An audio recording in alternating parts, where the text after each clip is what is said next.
പ്രിയപ്പെട്ട പ്രേക്ഷകരെ, നമുക്ക് ഒരു വർഷം പിന്നിലേക്ക് സഞ്ചരിക്കണം. 2024 ജൂലൈ 29. അന്ന് ഒരു തിങ്കളാഴ്ചയായിരുന്നു. മഴ പെയ്തുകൊണ്ടേയിരുന്നു. ഉയരെ മേഘങ്ങൾ കാർവർണം പൂണ്ടു. ആകാശത്തെവിടെയും സൂര്യനെ കാണാൻ കഴിഞ്ഞില്ല. സായാഹ്നത്തിന് പതിവ് കുങ്കുമനിറം ഉണ്ടായിരുന്നില്ല. പറവകൾ ചിറകുവീശി പറക്കുന്നത് കാണാം. വയനാടൻ മലനിരകൾക്കിടയിൽ പുഞ്ചിരിച്ചു നിൽക്കുകയായിരുന്നു പുഞ്ചിരിമട്ടം. അട്ടമല, മുണ്ടക്കൈ, ചൂരൽമല. ഒന്നും അറിയാതെ മനുഷ്യരെല്ലാം വീടണയാനുള്ള തിരക്കിലായിരുന്നു. നേരം നീങ്ങി. ഇരുളെങ്ങും പടർന്നു. രാത്രിയിൽ എപ്പോഴോ ഭൂമിയിൽ വിള്ളൽ വീണു. വെള്ളം കിനിഞ്ഞിറങ്ങി. അത് പതിയെ വലുതായി. മലവെള്ളം പൊട്ടിയൊഴുകി. ആ ചെറുവിള്ളൽ ഒരു നാടിനെ മുഴുവൻ ഇല്ലാതാക്കി. നിലവിളികൾ നിലയില്ലാതെ മുങ്ങി. പുന്നപ്പുഴ ചിതറിയൊഴുകി. കേരളം കണ്ട ഏറ്റവും വലിയ ദുരന്തത്തിന് നമ്മൾ സാക്ഷിയായി. ആ രാത്രി അതിജീവിച്ചവരുണ്ട്. അവരുടെ കവിളുകളിൽ ഇപ്പോഴും ഒഴുകിയിറങ്ങിയ ഉപ്പുരസവുമുണ്ട്. സർവരും നഷ്ടപ്പെട്ടവരാണ്. ജീവിതം തിരികെ പിടിക്കാൻ നെട്ടോട്ടമോടുന്നവർ. കൈത്താങ്ങുകൾ പല വഴിയിൽ വരുന്നു. പറയാനുള്ളത് ഇത്രമാത്രം: കൂടൊരുങ്ങും വരെ നമ്മൾ അവരുടെ കൂടെ വേണം, കൂട്ടായി നിൽക്കണം.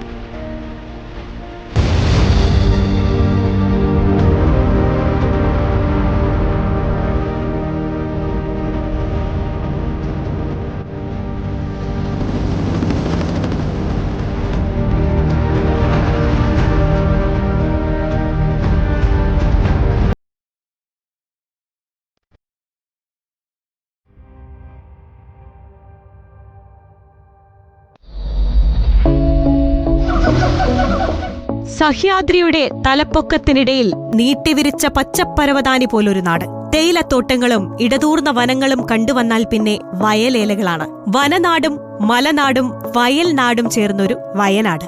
പ്രാണൻ കൊടുത്തും മണ്ണിനെ കാത്ത പഴശ്ശിയുടെ നാട്. ഒന്നിനു മുന്നിലും തോൽക്കാത്ത ജനത തലകുനിച്ചത് ആർത്തലച്ചു വരുന്ന പ്രകൃതിയുടെ മുന്നിൽ മാത്രമാണ്.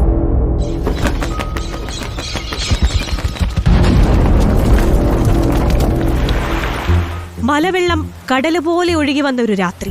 ശാന്തസുന്ദര ഭൂമിയെ ശ്മശാനമാക്കി വെള്ളമൊഴുകിപ്പോയി. കളിച്ചിരികളും കൂട്ടുകൂടലുകളുമായി സ്നേഹത്തോടെ കഴിഞ്ഞിടം നിലയില്ലാത്ത നിലവിളികൾ കൊണ്ട് മുഴങ്ങി.